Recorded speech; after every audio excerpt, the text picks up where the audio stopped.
নমস্কাৰ অংগনবাড়ী কৰ্মী আৰু সহায়িকাসকলৰ 1 অক্টোবৰৰ পৰা মাননি বৃদ্ধি কৰা হ'ব সেই সম্পৰ্কে বাতৰি কাকতত কি লিখিছে মই আপোনালোকক দেখুৱাব বিচাৰিছোঁ ৰাজ্যৰ অংগনবাড়ী কৰ্মী আৰু সহায়িকাসকলৰ বাবে সুখবৰ অহা 1 অক্টোবৰৰ পৰা অংগনবাড়ী কৰ্মী সহায়িকাৰ দৰমহা বৃদ্ধি এয়া দেখিবলৈ পাইছে 1 অক্টোবৰৰ পৰা মাননি বৃদ্ধিৰ লগতে তেওঁলোকক চৰকাৰে এককালীন সাহায্য প্ৰদান কৰিব আজি ডিফুত এই ঘোষণা কৰিছে মুখ্যমন্ত্ৰী ডক্টৰ হিমন্ত বিশ্ব শৰ্মাই ডিফুত অংগনবাড়ী কেন্দ্ৰৰ মাজত প্ৰাক বিদ্যালয়ৰ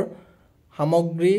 বিতৰণ অনুষ্ঠানত অংশগ্ৰহণ কৰি ভাষণত মুখ্যমন্ত্ৰী ডক্টৰ শৰ্মাই বিগত বছৰসমূহত কাৰ্বি আংলঙত হোৱা অভূতপূৰ্ব বিকাশৰ কথা উল্লেখ কৰি কয় যে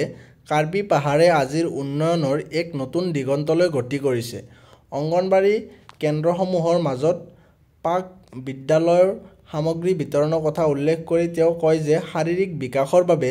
ক্ৰীড়া হৈছে অতিকৈ প্ৰয়োজনীয় উপাদান খেলা ধূলা আৰু শিক্ষণ সামগ্ৰীয়ে শিশুসকলৰ সংখ্যাগত জ্ঞান আৰু সমস্যা সমাধানৰ দক্ষতা বিকাশত সহায় কৰে কাৰ্বি আংলঙৰ অংগনবাড়ী কেন্দ্ৰসমূহৰ মাজত অত্যাৱশ্যকীয় সামগ্ৰী কিতাপৰ শেল্ফ চিত্ৰাংকন আৰু কাৰ্যকলাপ কিট শিক্ষণ আৰু খেলৰ কিট ডিসপ্লে আৰু পাইনিং সামগ্ৰী বোৰ্ড মেডিচিন কিট অংগনবাড়ী কৰ্মী আৰু অংগনবাড়ী সহায়িকাৰ বাবে ইউনিফৰ্ম প্ৰি স্কুল ইউনিফৰ্ম আৰু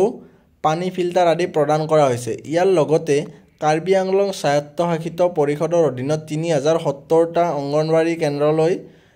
বিভিন্ন সহায় আগবঢ়োৱাৰ বাবেও সিদ্ধান্ত গ্ৰহণ কৰা হৈছে মুখ্যমন্ত্ৰী ডক্টৰ শৰ্মাই কয় যে কৰ্মী আৰু সহায়িকাসকলৰ মাননি বৃদ্ধিৰ লগতে এককালীন সাহায্য আগবঢ়োৱা প্ৰতিশ্ৰুতি প্ৰদান কৰে ইয়াৰ জৰিয়তে অংগনবাড়ী কৰ্মী আৰু সহায়িকাসকলে নিজ নিজ পৰিয়ালৰ পৰিচালনাত যথেষ্ট সকাহ লাভ কৰিব বুলি মন্তব্য কৰি মুখ্যমন্ত্ৰী ডক্টৰ শৰ্মাই কয় যে কাৰ্বি আংলঙত শিক্ষাৰ প্ৰসাৰৰ দিশত যথেষ্ট কৰণীয় আছে এই অনুষ্ঠানত মুখ্যমন্ত্ৰী ডক্টৰ শৰ্মাই উল্লেখ কৰে যে পাহাৰীয়া জিলাখনত ইতিমধ্যে চিকিৎসা মহাবিদ্যালয় স্থাপন কৰা হৈছে আৰু এখন কৰ্কট চিকিৎসালয় স্থাপনৰো পদক্ষেপ গ্ৰহণ কৰা হৈছে তদুপৰি কাৰ্বি আংলঙত সৈনিক স্কুল অভিযান্ত্ৰিক মহাবিদ্যালয় পশু চিকিৎসা মহাবিদ্যালয় কৃষি মহাবিদ্যালয় স্থাপনৰো যাৱতীয় প্ৰস্তুতি চলোৱা হৈছে ইয়াৰ পৰিপ্ৰেক্ষিতত মুখ্যমন্ত্ৰী ডক্টৰ শৰ্মাই কাৰ্বি আংলঙৰ অংগনবাড়ী কেন্দ্ৰ প্ৰাথমিক বিদ্যালয়ৰ পৰা মহাবিদ্যালয়ৰ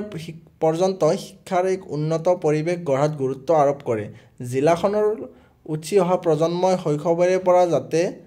শিক্ষাৰ প্ৰতি আকৰ্ষিত হৈ পৰে সেই দিশত যত্নপৰ হ'বলৈ মুখ্যমন্ত্ৰী ডক্টৰ শৰ্মাই অংগনবাড়ী কেন্দ্ৰসমূহৰ কৰ্মী আৰু সহায়িকাসকলক আহ্বান জনায়